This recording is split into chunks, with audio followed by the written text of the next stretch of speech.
usufruindo da vida boa, enquanto os liderados estão, né, numa situação difícil, né? Certa vez alguém chegou para mim e disse bem assim: pastor, eu preciso muito de uma ajuda, nos ajude. E a gente na época ajudou essa pessoa, inclusive com uma cesta básica. Depois que nós demos a cesta, eu perguntei àquela pessoa: qual é a sua igreja? Aí a pessoa disse bem assim: a minha igreja é a tal do Reino de Deus. Aí eu disse: e o seu pastor não chegou junto de você não? Ela disse: não, pastor, para a gente conversar com ele, a gente tem que marcar uma hora. E lá não se distribui cesta dessa forma não. Achei muito estranho isso. Por quê? Porque é uma igreja que fala muito de dinheiro, né? A filosofia, não a teologia, mas a filosofia deles é uma filosofia que prega muito essa questão dos recursos, até porque dinheiro, bons recursos, uma boa casa, um bom carro, sinaliza algo dentro da visão deles que nós iremos tratar aqui nessa noite. Um dos maiores problemas, meus irmãos, ao tratar do tema dinheiro e igreja, vem do ensino da chamada teologia da prosperidade. Você sabe o que é a teologia da prosperidade? A teologia da prosperidade, irmãos, ela ensina que a marca de um cristão abençoado, de alguém que serve de Deus e que é abençoado, é a prosperidade financeira. Então, esse indivíduo que tem aí uma prosperidade financeira, uma conta gorda no banco, uma boa poupança, ele é abençoado. E também ele tem uma boa saúde e ele tem longevidade, uma vida longa. Se essas três coisas estiverem na vida de alguém, para a teologia da prosperidade, que não é a nossa teologia, em hipótese nenhuma, você é uma pessoa abençoada. E isso é uma meia verdade. Deus pode te abençoar com recursos, pode te dar muita saúde, tudo isso vem das mãos dele, pode te dar uma vida longa, você vai viver muito tempo aqui nessa existência. Mas, meu irmão, se você não tiver paz com Deus, se você não tiver uma paz com o Senhor, se você não estiver amando a Cristo sobre todas as coisas e Deus sobre todas as coisas e o próximo como a si mesmo, você não pode estar debaixo da bênção de Deus. A bênção de Deus é a aprovação de Deus. E tem muita gente que tem riqueza, saúde, está vivendo uma vida longa, mas não crê em Jesus. Como é que eu posso dizer que uma pessoa dessa é abençoada? Né? Ele está debaixo da graça de Deus, mas a verdadeira bênção, a bênção espiritual, está na nossa vida quando nós estamos numa relação de paz com Deus. Seja no momento de fartura, seja no momento de escassez, seja no momento em que a nossa saúde está firme, inabalável, e seja nos momentos também que a doença chega, nos oprime, nos angustia, a gente também está debaixo da bênção do mesmo jeito. Meus irmãos, a teologia da prosperidade também ensina que os sacrifícios que nós fazemos através das nossas ofertas e dízimos é uma maneira de obrigar a Deus a retribuir a bênção daquele que praticou a oferta. Já ouviram aquela história de que, olha, planta uma semente, porque tu planta uma semente e Deus está obrigado a fazer essa semente crescer, germinar e prosperar na tua vida. E isso parece uma lógica muito atraente, né? De fato, a palavra do Senhor fala, né? Se você vai colher aquilo que você plantou, quem planta pouco, colhe pouco, quem planta muito, colhe muito. Mas a coisa se torna tão equivocada que nesse pensamento aí da teologia da prosperidade, que você pode ver lá na TV, né? A maioria dos programas de TV são de uma teologia da prosperidade, esses programas de TV aberta. Então, lá a ideia é, você tem que ofertar, você dá o seu dízimo e Deus está obrigado. Olhe como isso é equivocado. Quando é que Deus se obriga a ninguém? Deus não está obrigado, Ele é soberano, meus irmãos. Deus, Ele dá a quem Ele quer, Ele abençoa a quem Ele quer, Ele não está obrigado a você por nada, Ele faz conforme Ele quer. Até as nossas orações, quando pedimos a Ele alguma coisa, a gente diz, Senhor, Tu podes me abençoar se Tu quiseres, porque eu estou orando não é no meu nome e nem exigindo alguma coisa do Senhor, eu estou pedindo em nome de Jesus. Então faz alguma coisa de acordo com a tua vontade manifestada no Teu Filho, que é Jesus. Então, irmãos, a ideia de obrigar Deus. Você tem direito. Inclusive o missionário R.R. Soares, ele escreveu um livro que falava, não lembro agora, mas eu sei que dizia lá que você tem direito. E era uma expressão para dizer, você tem direito diante de Deus. Mas por que você tem direito?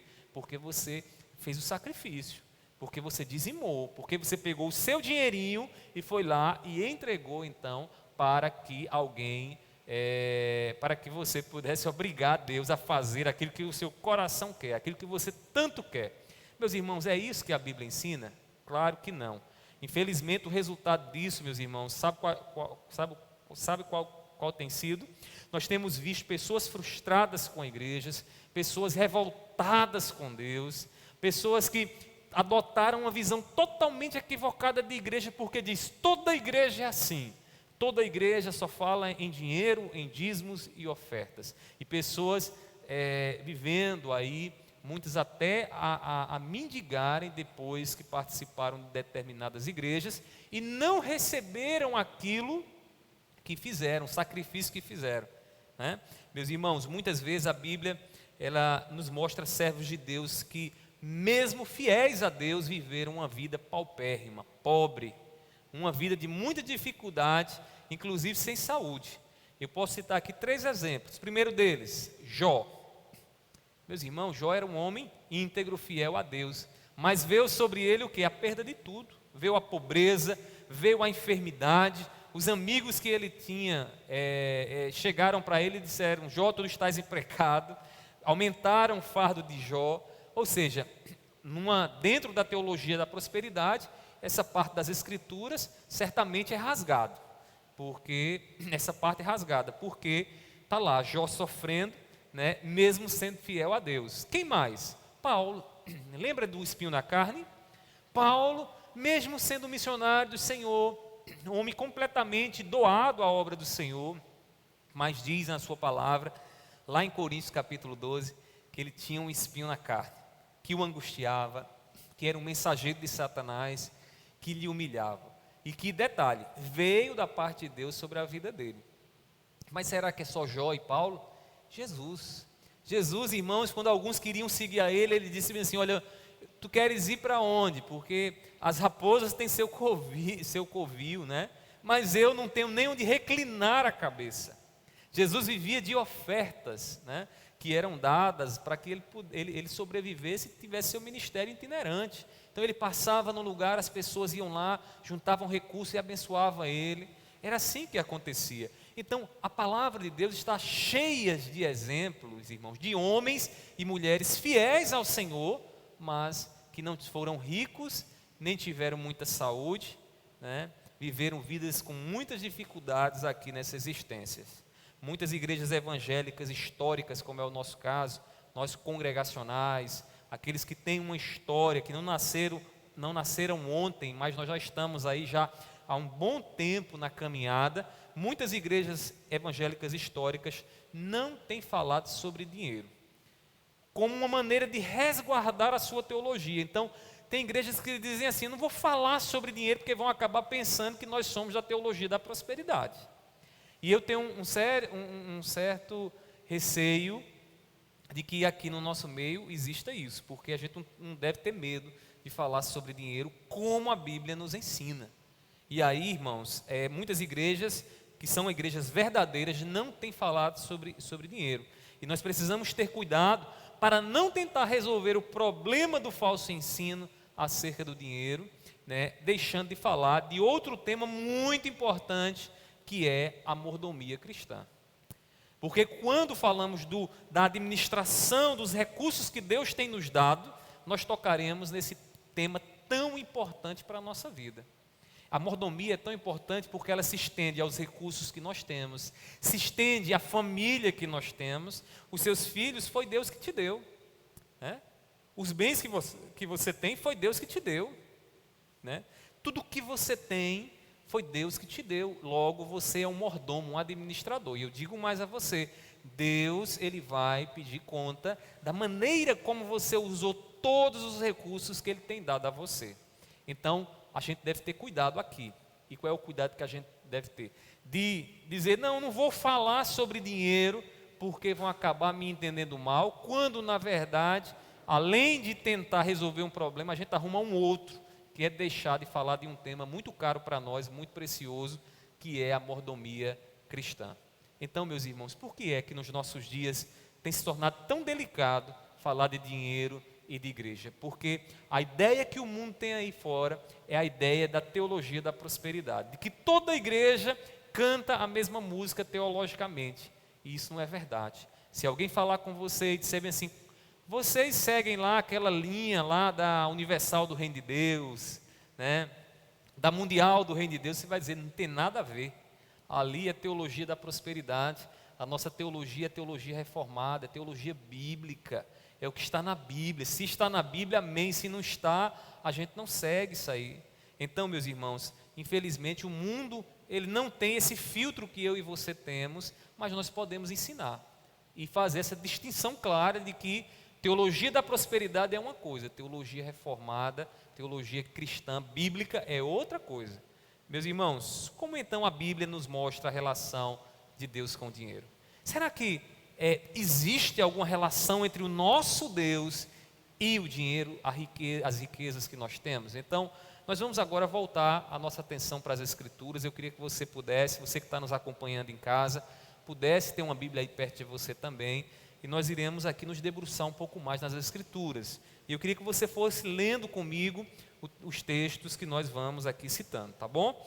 Então, meus irmãos, quando olhamos para a Bíblia nos mostra que o nosso Deus, Ele é dono de toda a riqueza. Deus é dono de toda a riqueza. Não há o ouro, não há uma prata, não há nada de valioso aqui nessa terra que o nosso Deus não seja Senhor, dono, a quem um dia todo homem irá prestar conta. Todo homem irá prestar conta. E por que podemos dizer isso? Primeiramente, porque Deus, Ele, por direito de criação, tudo é dele. O que é o direito de criação? Ele é o Criador. Ele é o Criador. Você criou o quê? Pare e pense um pouquinho. O que foi que você criou? Você não criou nada. Toda a riqueza que esse mundo tem, quando você nasceu, já estava aqui. Não é assim? Você não saiu do ventre da sua mãe com uma barra de ouro debaixo do braço. Você não saiu assim. Quando você chegou aqui nesse mundo, já existia ouro, já existia prata, riqueza, bens valiosos, já existiam. Então, o homem, irmãos, ele não traz nada para esse mundo. Tudo o que ele recebe aqui nesse mundo vem das mãos de Deus. Quando nós dizemos que Deus, Ele é dono de toda a riqueza por direito de criação, é porque Ele, tudo que nós temos, veio das mãos dele. Toda a criação foi ele que fez. Logo, ele é dono absoluto de tudo que existe aqui nessa existência. E eu queria que você lesse comigo, alguém, por favor, leia em voz alta, Salmo de número 24, versículo 1. Por favor, pode ler. Veja o que diz o salmista. Salmos 24, versículo 1, pode ler.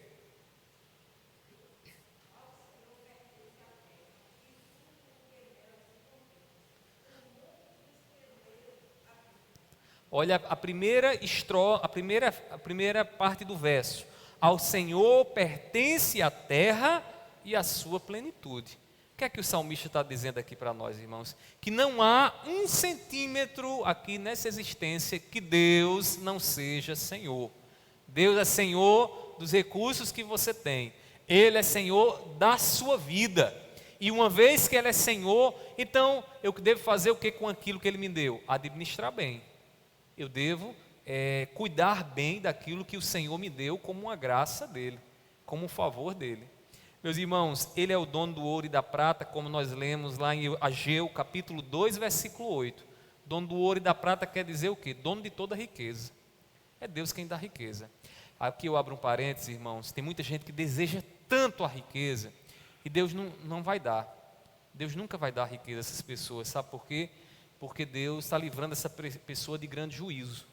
Tem pessoas que na ganância e na cobiça de quererem ficar rico, irmãos, se essas pessoas um dia enricarem, elas serão uma grande maldição para si mesmo e para todos aqueles que estão ao seu redor.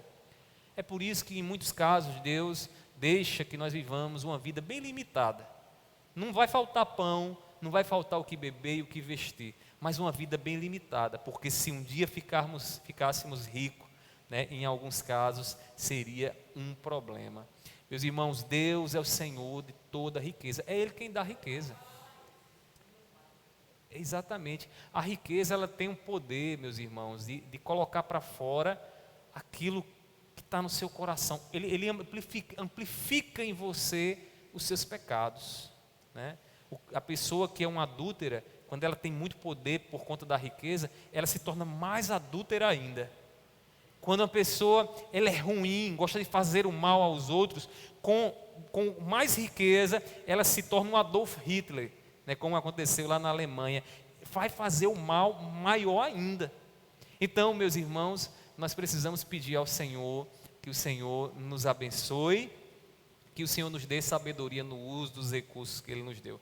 Porque às vezes tem gente com tão pouco, né? Às vezes só mudou o cargo, a patente lá no trabalho, acaba já começou a ganhar um pouquinho mais, já se acha bom demais, começa a pisar em um e outro, e nós precisamos vigiar o nosso coração, porque a riqueza ela é tentadora nesse sentido.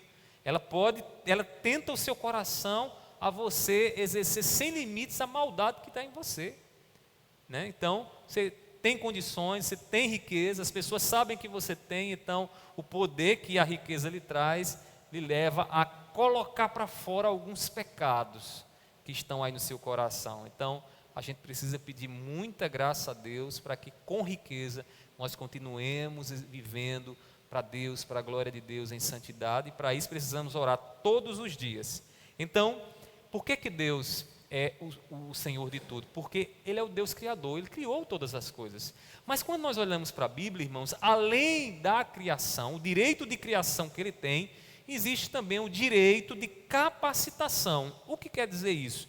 Deus é quem capacita o homem, eu e você, para nos levantarmos pela manhã e sairmos para trabalhar, né?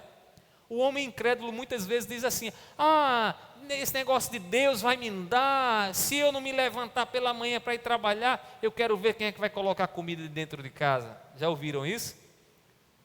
Já, né?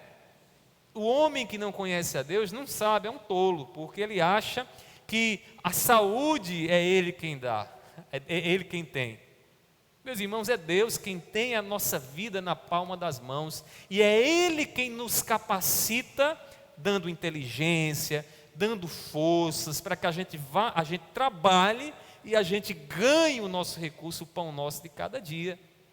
Ontem, lá no interior de Pernambuco, em Macaparana, um irmão nosso da Assembleia de Deus, muito conhecido na cidade, um servo do Senhor, saiu de casa, começou a sentir uma dor no peito, completamente saudável.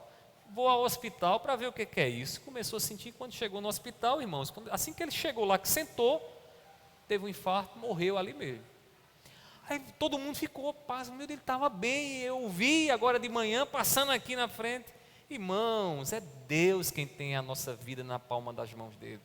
Então, é tolice do homem que acha que ele pode ter a saúde pelas suas próprias forças para ganhar dinheiro. É Deus quem dá saúde. Agora, aquele que sai de casa pela manhã para trabalhar e não reconhece a Deus é um ingrato. É um ingrato, né? E vai prestar conta pela ingratidão dele. Agora, nós que cremos conforme Deus nos ensina nas Escrituras, sabemos muito bem que é Deus quem nos capacita. Quer ver? Veja o que diz Deuteronômio, capítulo 8, o quinto livro da Bíblia, capítulo 8, versículo 17 e 18. Diz assim, observem na sua Bíblia, Deuteronômio, capítulo 8, versículo 17 e 18. Eu vou ler, acompanhe. Portanto, não pensem, a minha força e o poder do meu braço me conseguirão estas riquezas. Pelo contrário, lembre-se do Senhor seu Deus, porque é Ele quem lhes dá força para conseguir riquezas, para confirmar a sua aliança, que sob juramento prometeu aos pais de vocês, como hoje se vê. O que é que Deus está dizendo aqui ao seu povo? Deus estava dizendo a Israel o seguinte: olha, Israel, vocês vão trabalhar todos os dias, não vão? Mas cuidado, não confiem de que a força que vocês têm vem de vocês mesmos, porque a riqueza que vocês terão virão de mim, diz o Senhor. Então é o Senhor quem capacita. Deus, Ele é dono das nossas riquezas, dono dos nossos recursos, porque por direito de capacitação, porque é Ele quem nos capacita, aquilo que temos foi Ele que nos deu. Amém, meus irmãos? Então, a palavra do Senhor ainda nos diz lá no Salmo 127, versículo 1. Vocês devem lembrar de cor, né? O que que diz lá? Se o Senhor não edificar a casa, em vão trabalham os que a edificam. Se o Senhor não edificar, quem é que edifica, irmãos? É o trabalhador? É o pedreiro? Não, é o Senhor. É o Senhor quem age dando forças e capacidade para que o homem venha fazer aquilo que Deus quer que ele faça. Então, aqui nós temos as duas razões bíblicas que nos mostram que Deus é Senhor dos nossos recursos, porque Ele criou todas as coisas e porque Ele nos capacita para assim termos os nossos recursos. Devemos nos conscientizar, irmãos, de que não somos donos dos nossos recursos, mas mordomos de Deus. Primeira coisa que a gente precisa aprender quando a gente estiver tratando de dinheiro é isso: esse dinheiro não é meu. Esse dinheiro não é meu. Por que a gente entrega ao Senhor a parte, né, como um reconhecimento daquilo que Ele fez na nossa vida, que é o dízimo, né? Por que a gente faz isso? A gente faz isso porque a gente reconhece que é Deus quem nos dá. Não é assim que acontece? A gente não entrega o dízimo para que a gente ganhe do Senhor, a gente obriga o Senhor a fazer alguma coisa. A gente entrega o dízimo ao Senhor porque nós reconhecemos: Senhor, esse salário que eu ganhei esse mês não é meu, esse salário é teu. E diz a palavra do Senhor: façam prova, para ver se não sou eu que sustento vocês. É Deus quem diz, não é eu não, viu, irmãos? É Deus quem diz. Então, meus irmãos, a gente precisa se conscientizar de que nós somos mordomos, nós administramos aquilo que Deus nos deu, e Deus nos deu riqueza, Deus nos deu recursos às nossas vidas. Um dia nós prestaremos conta de tudo o que fizermos com esses recursos que o Senhor tem nos dado, porque Ele nos dá e tem nos dado mais, e vai nos dar mais com alguns propósitos. Deus tem um propósito em colocar o dinheiro que você tem nas suas mãos. Ele tem um propósito para isso. O dinheiro tem alguns propósitos em nossas vidas, e nós devemos saber quais são esses propósitos, a fim de usarmos o dinheiro para a glória de Deus, como disse Paulo: quer comais, quer bebais ou façais qualquer outra coisa, fazei tudo para a glória de Deus. Então, Deus colocou lá, deu a você condições, condições de você, além de se manter com o seu salário, você ter um dinheirinho para o seu lazer, ter um dinheirinho para você poder aí abençoar outras pessoas. Deus tem propósito com esse dinheiro. E nós precisamos voltar a nossa atenção para a Bíblia e entender quais são esses propósitos. Aqui eu vou agora mostrar para vocês os propósitos do dinheiro para nós, né, que Deus tem para nós através do dinheiro. Deus tem um plano para os nossos recursos, e nós precisamos confiar naquilo que Ele estabeleceu.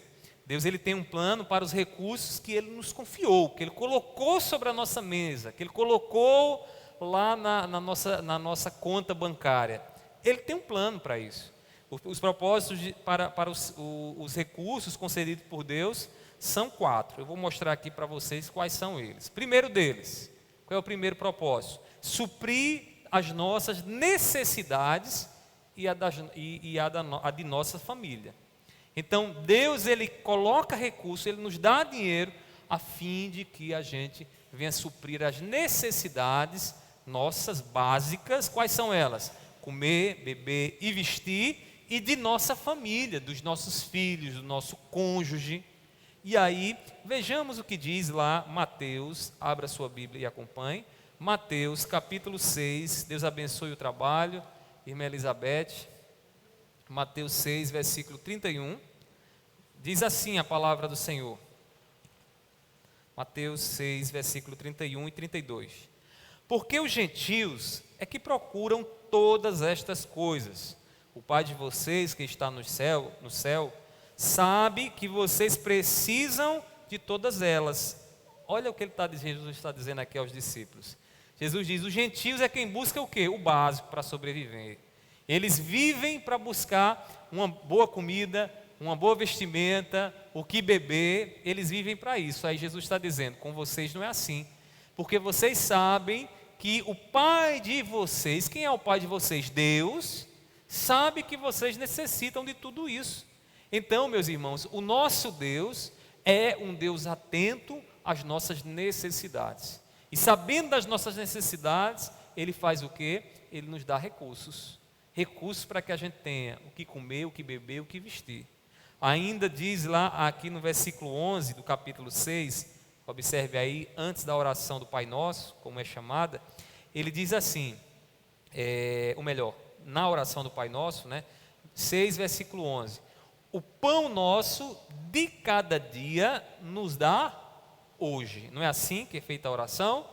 É uma oração onde pedimos a Deus o pão, aquilo que necessitamos para sobreviver.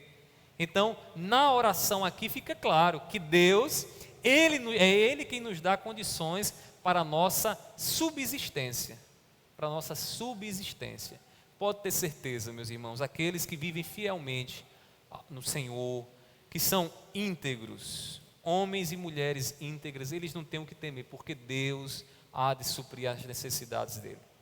Às vezes acontece de uma pessoa ela ser orgulhosa, Tem gente que mesmo enfrentando a escassez em casa, é tão orgulhoso que não consegue abrir a boca para pedir uma ajuda a um irmão, à igreja. Os meios que Deus utiliza são esses. Deus levanta alguém que com um coração generoso nos abençoa. A igreja está aqui para cumprir esse papel. O irmão está lá precisando, vai lá, pede, a igreja dá, porque o papel da igreja é dar. A igreja não empresta, a igreja dá, irmãos. Por que isso? Porque Deus, que é o cabeça da igreja, Jesus, que é o cabeça da igreja, nos ensina a prover também na vida dos nossos irmãos. Então, o primeiro propósito dos recursos que Deus tem nos dado é suprir as nossas necessidades e a de nossas famílias. Então, é esse o primeiro propósito. Mas a Bíblia nos fala de mais um outro propósito, um segundo propósito. Qual é ele? Abençoar pessoas por intermédio desses recursos. Então, Deus dá a você dinheiro para que você abençoe outras pessoas. Outras pessoas. Ou seja, Deus dá a condição de você, além de se sustentar, além de ter o que comer, o que beber, o que vestir, um teto para dormir, uma casa confortável, Ele lhe dá mais para que nesse mais outras pessoas sejam abençoadas. É interessante porque a palavra do Senhor nos diz isso, nos mostra, que Deus Ele faz isso porque Ele faz que quanto mais eu dou, mais o Senhor me abençoa para que eu possa dar ainda mais. Essa é uma lei que qualquer pessoa que tenha generosidade, que pratica a liberalidade, já experimentou. Eu conversava com um irmão esses dias e eu dizia para ele que como é bom dar, porque quando a gente dá, irmãos, Deus ele nos supre de uma maneira, Ele nos dá o privilégio de poder ter mais recursos para abençoar ainda mais. E você vai lá, ajudou o seu irmão que está precisando, ajudou com fé, com amor, não com segundas intenções, porque também tem aquele que dá a cesta básica pensando no voto, aquele que dá a cesta básica pensando em outra coisa e não no seu bem. Mas quando a gente dá, irmãos, como uma oferta, um sacrifício ao Senhor, ali nós estamos fazendo a obra do Senhor, e Deus Ele faz com que os nossos recursos aumentem ainda mais, para que a gente abençoe ainda mais. Irmãos, Deus Ele é cuidador dos órfãos e das viúvas. Veja o que diz o Salmo 10, versículo 14. Por favor, quem encontrou, pode ler. Salmo 10, versículo 14. Você que está em casa, acompanhe na sua Bíblia aí. Quem encontrou, por favor, pode ler. Salmo 10, versículo 14.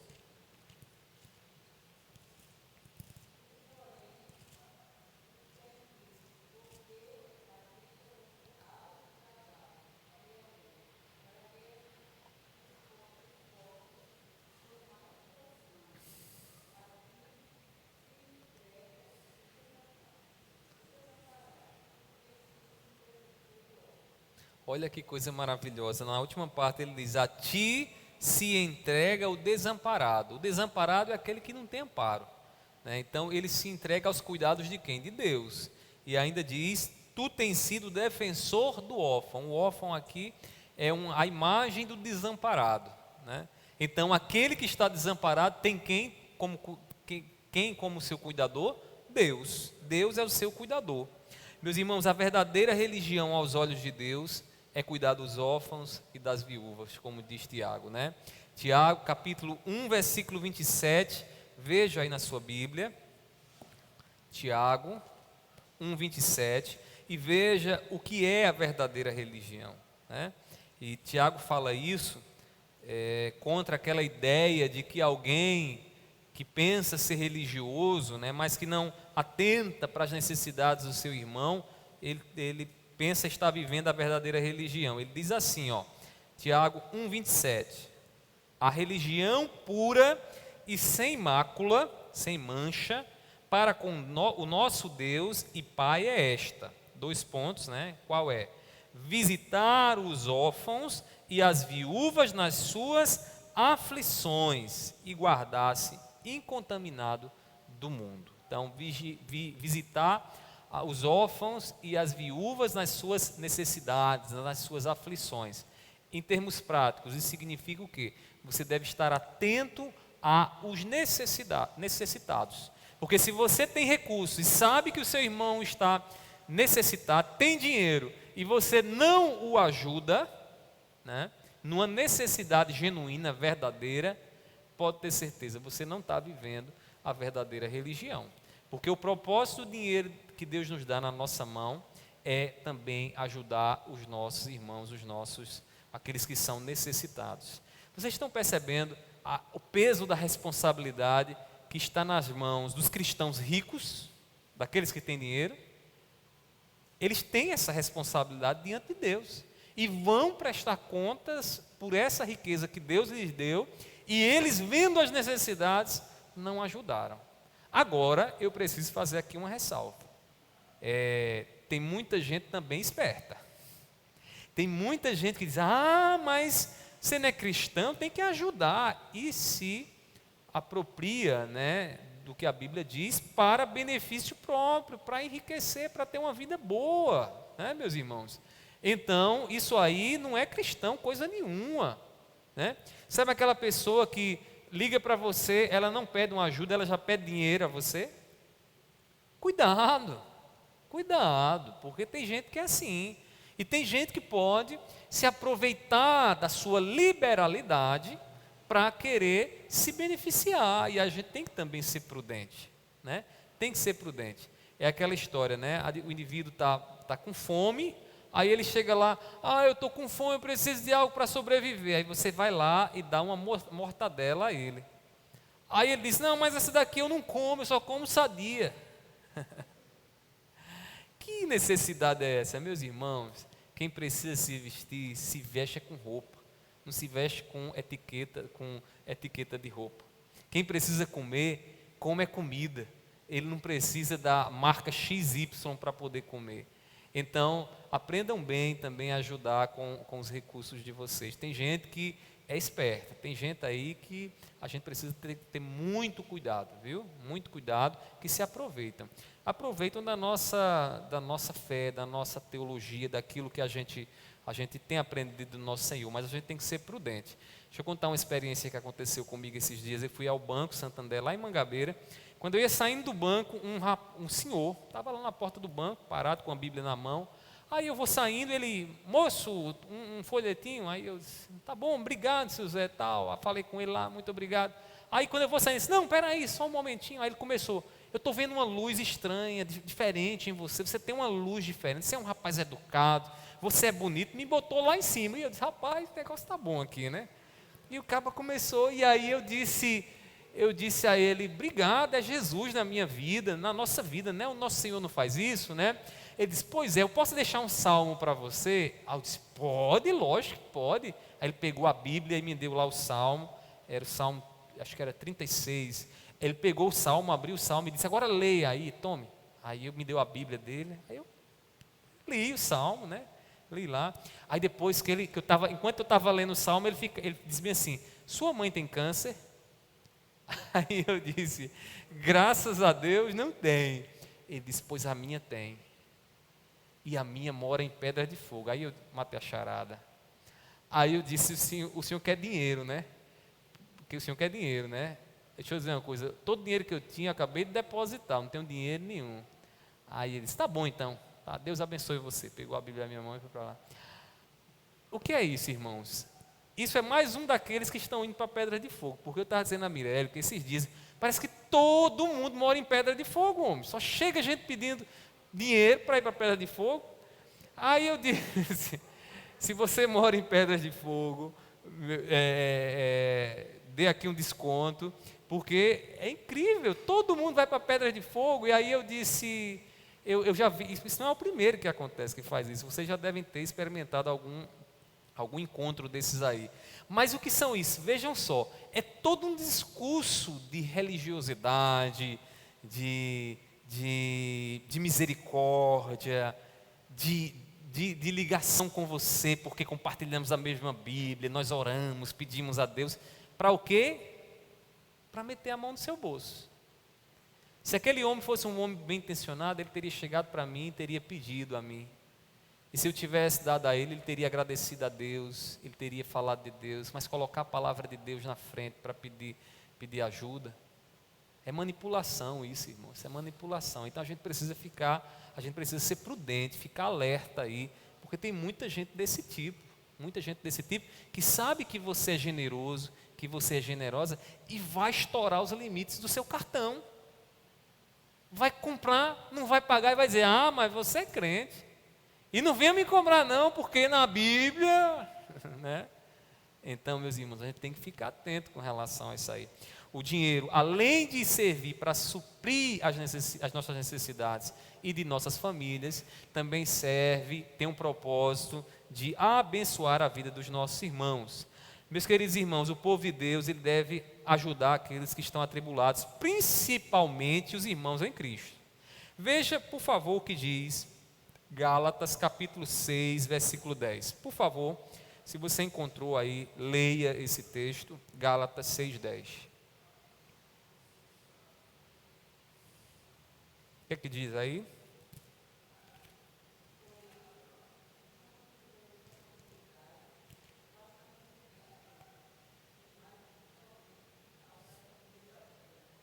Façamos o bem a todos, principalmente aos da família da fé. Então, os primeiros a serem socorridos são os nossos irmãos, aqueles que compartilham da mesma fé.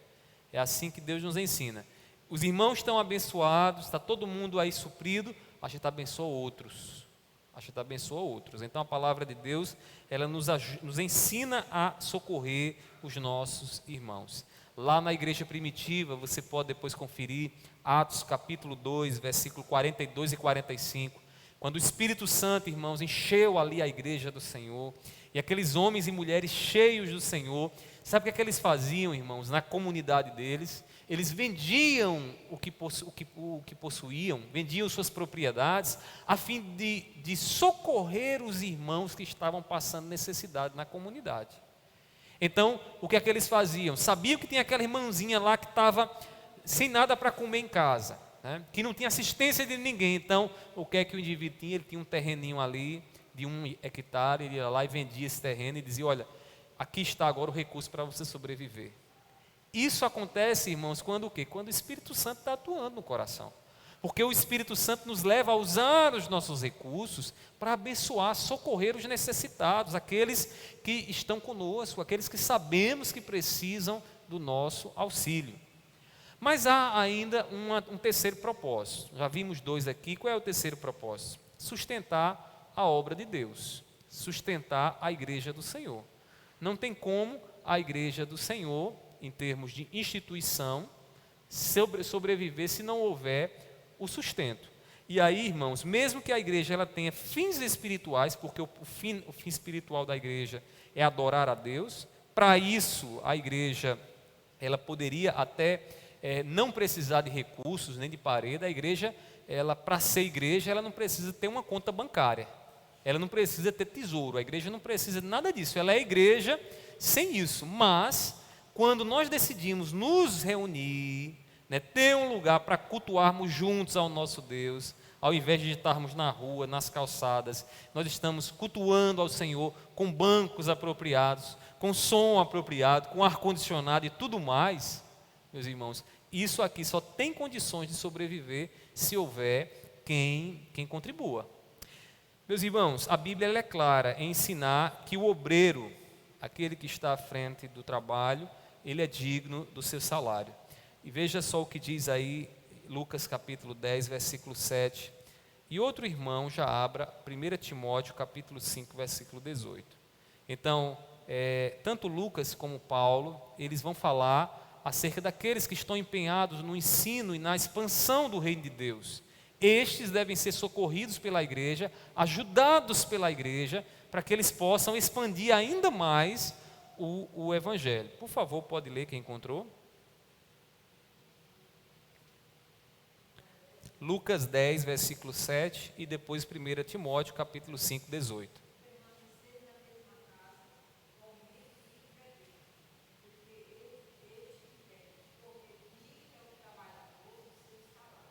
Porque digno é o trabalhador do seu salário. Trabalhou, a palavra do Senhor é justa, tem que recompensar o trabalhador, assalariar o trabalhador. Agora veja o que Paulo diz a Timóteo, capítulo 5, versículo 18.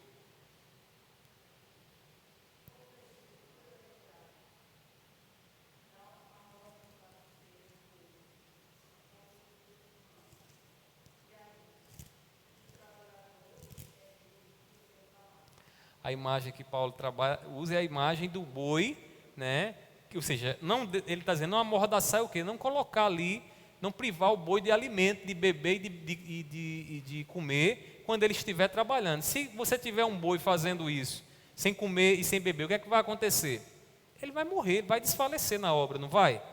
Então ele está dizendo assim, o trabalhador é digno do seu salário. Assim como o boi precisa comer e beber para sobreviver, o trabalhador também, aquele que está se esmerando na obra do Senhor, precisa do recurso para sobreviver para a sua existência.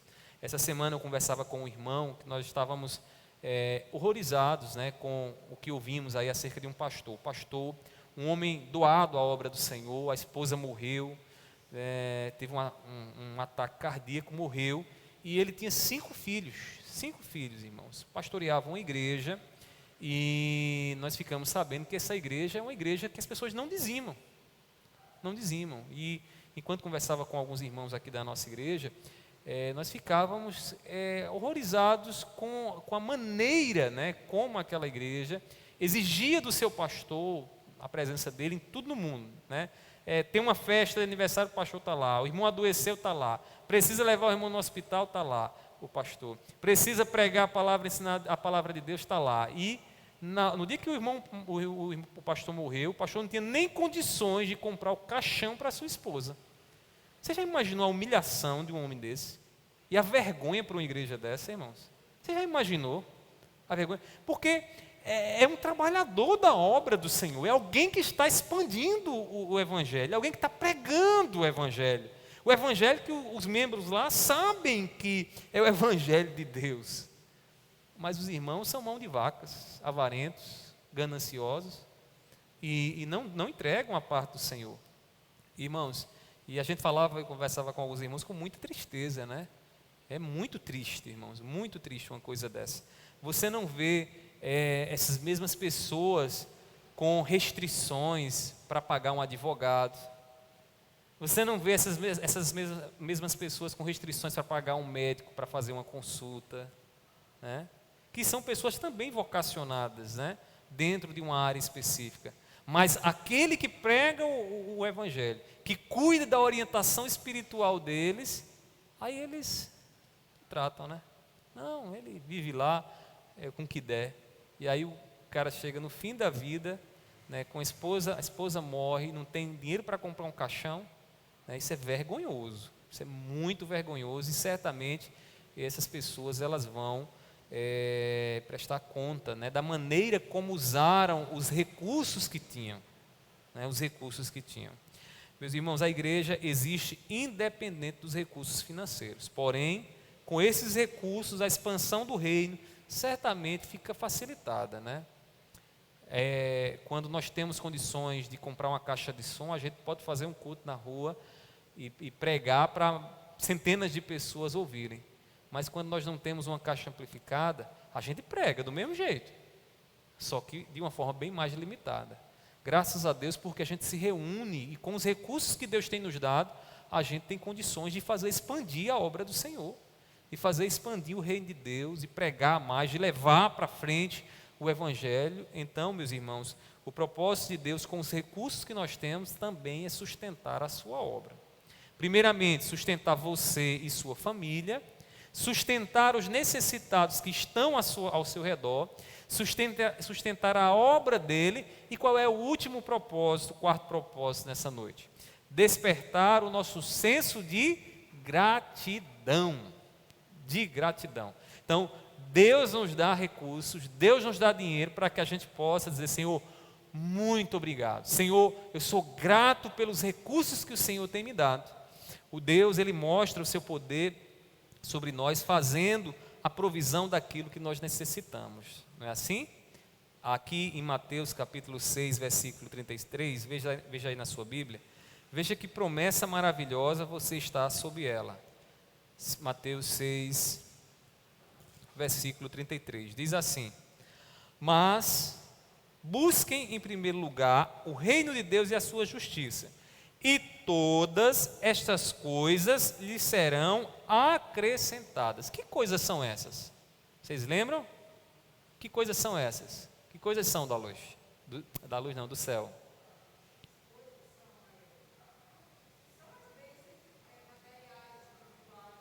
Aqui não, aqui são comida, bebida e vestimenta, que são bênçãos também, né?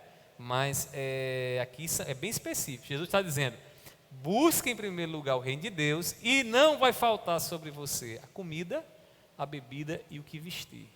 O que é isso? Promessa do Senhor. E Deus faz isso, Deus nos dá esses recursos para quê? Para que a gente venha agradecer a Ele, para que a gente venha dizer todos os dias: Senhor, muito obrigado por aquilo que o Senhor tem me dado. Você tem aquela continha lá no banco, aquela reserva de emergência que está lá, né? Você sempre deixa lá guardadinha, aquela reserva ali, agradeça a Deus, que Deus tem lhe dado condições de ter ela. Meus irmãos, Davi, ele orou a Deus em agradecimento pelos recursos levantados para a construção do templo. Lembra lá, Davi não construiu, mas Davi foi aquele que deixou tudo planejado para que Salomão construísse o templo. E diz a palavra do Senhor que o povo então começou a juntar recursos, e o povo, sabendo que era para o Senhor, cada um trouxe do bom e do melhor, e trouxeram então ali para a construção do templo, de maneira que teve que Davi pedir para o povo cessar, porque já era o suficiente.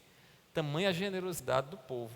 Meus irmãos, e Deus então deu àquele povo condições, aquele povo num ato de gratidão vai e entrega ao Senhor para aquilo que possuía, para participar, para ser parte no templo que Deus havia determinado. Meus irmãos, nós precisamos usar os nossos recursos com propósito de gratidão, de ações de graça, de dar culto ao Senhor, porque Deus nos abençoa com dinheiro para esse propósito também. Então, quais são os quatro propósitos do dinheiro? Primeiro, nos sustentar e sustentar a nossa família, abençoar a vida dos necessitados que Ele tem colocado à nossa volta, sustentar a obra dEle, né, a igreja dEle e a pregação do Evangelho, a expansão do reino de Deus, e por fim, gerar em nosso coração gratidão a Ele pelos recursos que Ele tem nos dado, e vivermos, né, sobre a promessa que Ele nos faz, né? Essas coisas serão acrescentadas, você não vai ter que temer, né? Pode ter certeza, Deus há de sustentar a sua vida e as nossas vidas. Uma vez que Deus ele nos mostra qual deve ser o propósito do dinheiro em nossas vidas, usemos o dinheiro de acordo com a vontade dEle. Assim, nós saberemos glorificar a Deus com os recursos que Ele tem nos dado. Amém, meus irmãos? Então, essa relação que existe entre Deus e o dinheiro, conforme podemos aqui ver nas Escrituras, Se os irmãos quiserem fazer alguma pergunta sobre esse tema, sobre o que foi falado aqui, algo que ficou aí na sua cabecinha, né, a interrogação, pode fazer. Nós iremos tratar nas quintas-feiras sobre esse tema, aprofundando ele um pouco mais. Hoje a gente começou, eu espero que nas vezes que eu estiver escalado na quinta-feira, nós venhamos aprofundar cada vez mais, tá bom? Os irmãos gostariam de fazer alguma colocação, alguma pergunta? Em casa, não sei se está online, está online?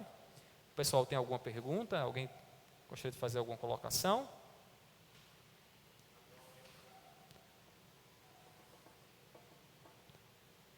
Não, né?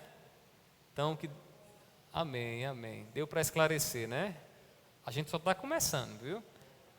A gente só está começando. A gente vai falar aqui ainda um bocado sobre essa relação e ver algumas coisinhas que a gente precisa tratar.